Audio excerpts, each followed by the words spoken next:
Good morning. Today, Wednesday, 25th November 2015. Paper highlights read by Christina Arul Selvam. You are listening to AthavanNews.com. First, let's move to the paper highlights from today's newspaper Daily Mirror. FCID obtained order on Basil's office, the main headline says from Daily Mirror. The Gampaha Magistrate Court yesterday stopped the sale, transfer or the alienation of the land on which former Economic Affairs Minister Basil Rajapaksa had his election office. Another news highlight from Daily Mirror, Lankan had joined IS with 16 others, the headline says. The IS member who died in a drone attack in Syria, who was described as the first Sri Lankan member of the outfit, has been identified as Musli Lilandam alias Abu Suraya alias Silani, a resident of Galewala. More news highlight from Daily Mirror, Prab Senadipati's claim, Rajitha, Patali and Arjuna. 3 cabinet ministers yesterday request IGP NK Ilangakun to investigate the claims made by Avant-Garde chairman Nishanka Senadipati that they had solicited bribes for Avant-Garde. Another news highlight from Daily Mirror, falling tree kills motorcyclist. A 37-year-old motorcyclist was killed, 2 3-wheelers was killed and 2 3-wheelers were badly damaged when a roadside tree fell on them on Baseline Road, Borella yesterday evening due to the heavy rains, police said. Another news highlight from Daily Mirror, why increase duty on electric cars? Mahinda is. Vocational Training Development Minister Mahinda Samarasinghe yesterday questioned the rationale behind the Sri Lankan government increased the import duty on electric cars when other countries had reduced the duty on encouraging the use of such cars. Another news highlight from Daily Mirror, no grade 5 benefits for 19,000 students. Chief Opposition Whip Arunakumaru Dissanayake yesterday charged that nearly 19,000 children had been deprived of grade 5 scholarship benefits in 2015 despite getting sufficient marks at the exam. Another news highlight from Daily Mirror, easy to gain power, hard to hold on to it, PM. Prime Minister Ranil Wickremesinghe said yesterday that it was easy to take over power but it was difficult task to maintain that power and fulfill the pledge made to the people.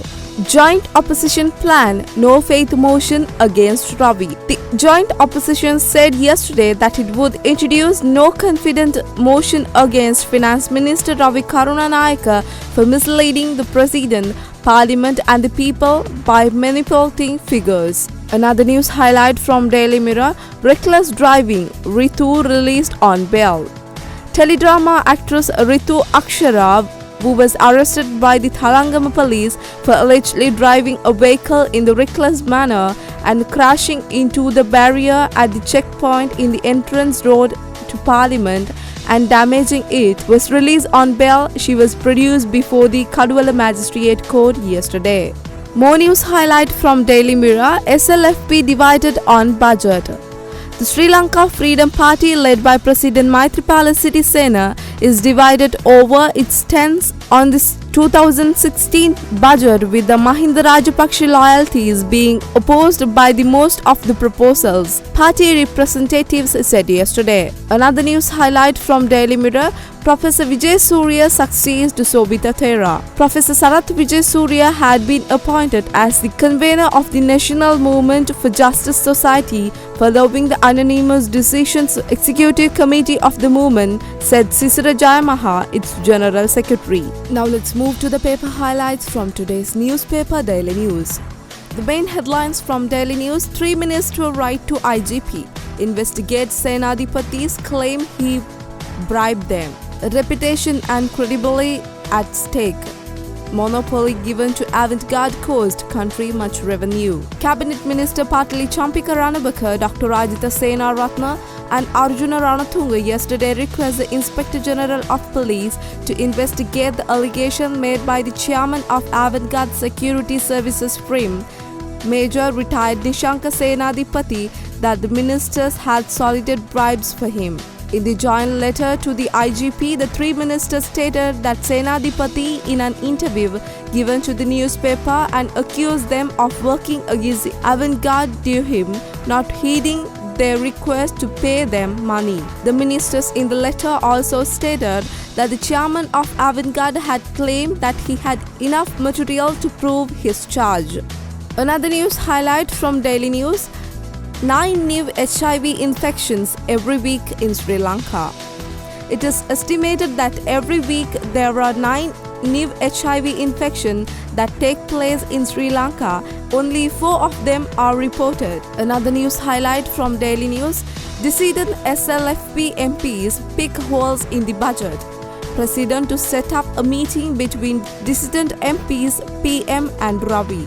Dissident SLP parliamentarian who met President Maithripala Sirisena yesterday voiced concern over the budget proposal, noting that they were based on policies of Prime Minister Ranil Wickremesinghe and not that of the President. Another news highlight from Daily News: Transport Ministry blames Commissioner for Ragama incident. The Transport Ministry, referring to the tense situation which erupted Ragama railway station, which delayed train service on Monday night, said commissioners had assaulted the train drivers under the wrong impression that he was under the influence of liquor. Doctor who examined KDAK Disanayaka, the driver of train number 183 in question, had reported that Ragama police yesterday reported to the Nigambo magistrate that the driver in Ragama train incident was under the influence of liquor. Another news highlight from Daily News: arrested for sexually abusing 15-year-old girl. A married man who allegedly entered a house in Uragasmandia when the elders were away and sexually abused a 15-year-old girl in the house was arrested by the Uragasmahandia police recently. More news highlight from Daily News: SC calls for political solution on Uma Oya. The Supreme Court directed the Attorney General to confirm court regarding the practical solution and relief measures taken by the government to solve the hardship faced by the people due to the Uma Oya multi-purpose project. The Supreme Court made this decision sequent to the fundamental rights petition filed by the Centre for Environmental Justice and 4 individuals, including MDP Manathung, who are resident of the Bandarabala area, who have been victimized the result of the Uma Oya multi-purpose project. Another news highlight from Daily News: case book against SL Navy. The Marine Police of the Coastal Security Group have registered the case against the Sri Lanka Navy for allegedly attacked fishermen on Rameshwaram on November 21st when they were fishing on the high seas north of Rameshwaram fishing jetty. Another news highlight from Daily News: he delivered his own funeral oration. A resident in Parasangaswaba in Anuradhapura who had planned his funeral arrangement well ahead 5 years ago and noted it down for the family members to follow passed away recently. He was Douglas Fernando, who was died on November 23rd, aged 73 years. Now let's move to the paper highlights from today's newspaper Ceylon Today. Main headline says from Ceylon Today: Rajitha hits back, avant-garde boss faces defamation.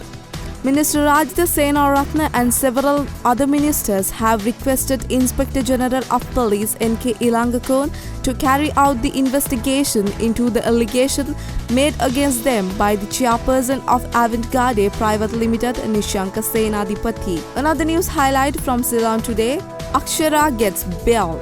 Popular actress Ritu Akshara, who was arrested by the Thalangama police on Monday evening on allegation of causing damage to several security cones on the Road of Parliament in the early hours of the same day, was enlarged the personal bail of Rs 100,000.